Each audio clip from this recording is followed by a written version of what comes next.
చిత్రగ్రీవుడు కథ చదువుకుని ఉంటారు పుస్తకాల్లో.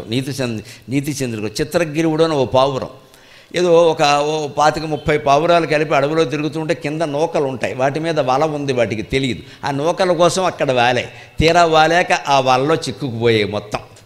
అప్పుడు ఏడుస్తూ ఉంటాయి. అక్కడికి ఆ చిత్రగ్రీవుడు చెబుతాడు, కింద నూకలు ఉన్నాయని వాలకండి, వల ఉందేమో గమనించండి అంటే, నువ్వు ముసలాడివి, నువ్వు ఎలాగే చెబుతూ ఉంటావు, పని లేక వృద్ధుల బుద్ధులు సంచలింపవే అని.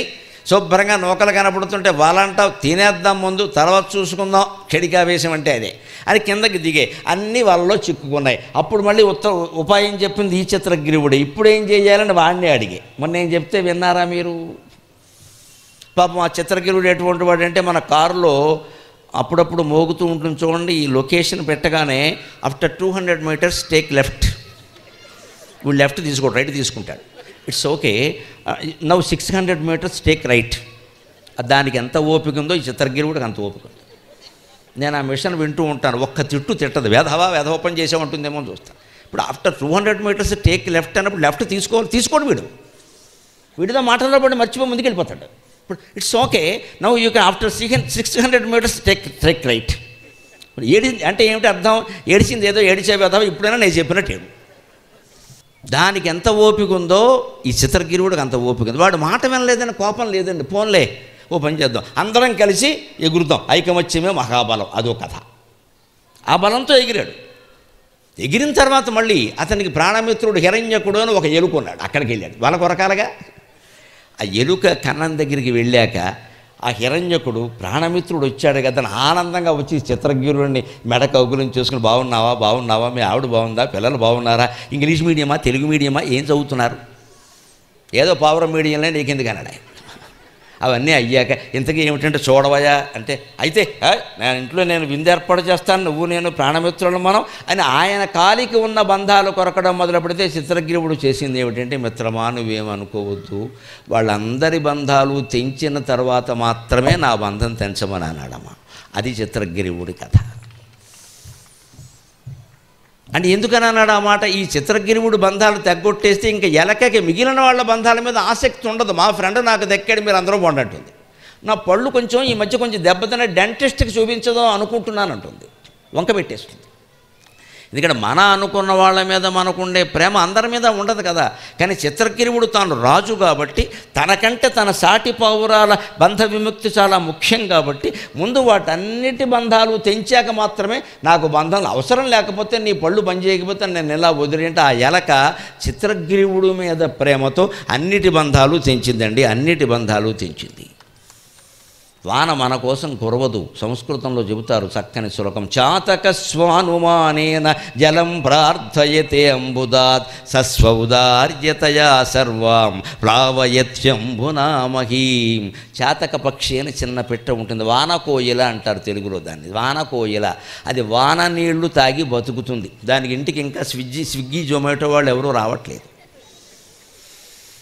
అది వాన నీళ్ళే తాగుతుంది, దానికి వేరే ఆహారం అక్కర్ల. వానకాలంలో వాన నీళ్ళు ఉంటే బతికేస్తుంది. దాంతో 2 చుక్కల నీళ్ళు అలా ఒక చిన్న చెట్టు కొమ్మ మీద ఉండి అలా ముక్కు నోరు అది 2 ఒకటేగా తెరిచి 2 బొట్లు వాన నీళ్లు పడకుండా, డిస్టిల్డ్ వాటర్ కదా పవిత్ర ఉదకం, అందులో ఏమీ కలవల, నేల మీద పడలేదు కదా, ఆ నీళ్లు తాగి హాయిగా ఉంటుంది. కానీ ఆ చాతకం వాన కోసం అర్థిస్తే ఇంద్రుడు మేఘం రూపంలో వాన కురిపిస్తున్నాడు. కానీ ఆ వాన వల్ల మొత్తం భూమండలం అంతా బాగుపడిందా లేదా?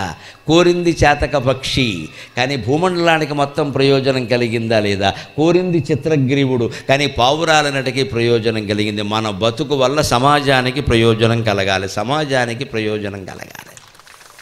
ఇక్కడ పెద్ద అపార్ట్మెంట్ సముదాయంలో ఉంటున్నారు మీరంతా, అందరి బాగు చూడాలి. మన ఏసీ వాటర్ పట్టుకెళ్ళి పక్కకు వదిలేసి పోతే పోతారు మాకు అంతే అంటే, నువ్వు పక్కబడేమయ్యాడు, వాడి కిటికీ మీద పడ్డాయి.